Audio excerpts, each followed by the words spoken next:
Ndassouma, que nous sommes devant sa tombe. En tout cas, cela est un sujet important en ce qui me concerne, puisque c'est une des personnalités, une des figures politiques ouviroises qui a marqué la scène politique ici à Ouvira dans tous les temps.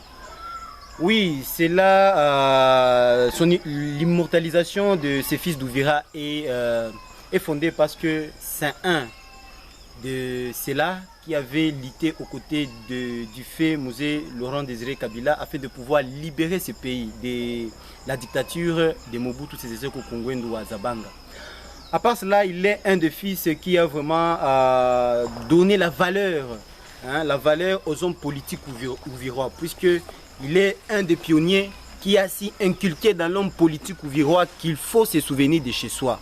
Il faut penser à ceux-là qui viennent de chez vous, puisque quand on est, il est le modèle type de la politique, donc il est le modèle type de la politique selon la Bible. Je peux même donner des exemples à titre illustratif de certains personnages bibliques qui ont œuvré dans le cadre politique. Je peux donner l'exemple de Joseph, lorsque Dieu l'a élevé.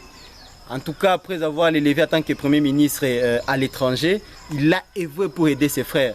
Et c'est dans cette optique que Feu Djouma Ndassouma d'ici poursuivait sa lutte politique. En tout cas, il a pu promouvoir les fils et filles d'Ouvira en leur octroyant l'emploi, en leur donnant ce qui est nécessaire, en les assistant face aux différents problèmes auxquels il s'est heurté une fois au niveau de Kinshasa.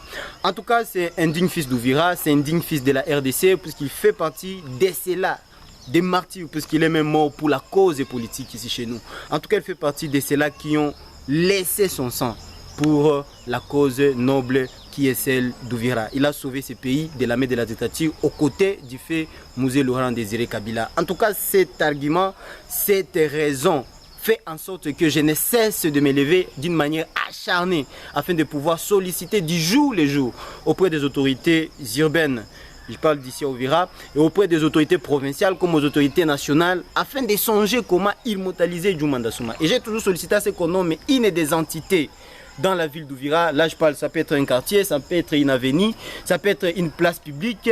En tout cas, qu'on voie de quelle manière on rendra son nom immémorable dans les têtes des fils et des filles d'Ouvira. Oui, Ndassouma avait une idéologie, cette idéologie continue puisque les leaders ne meurent jamais, les bons leaders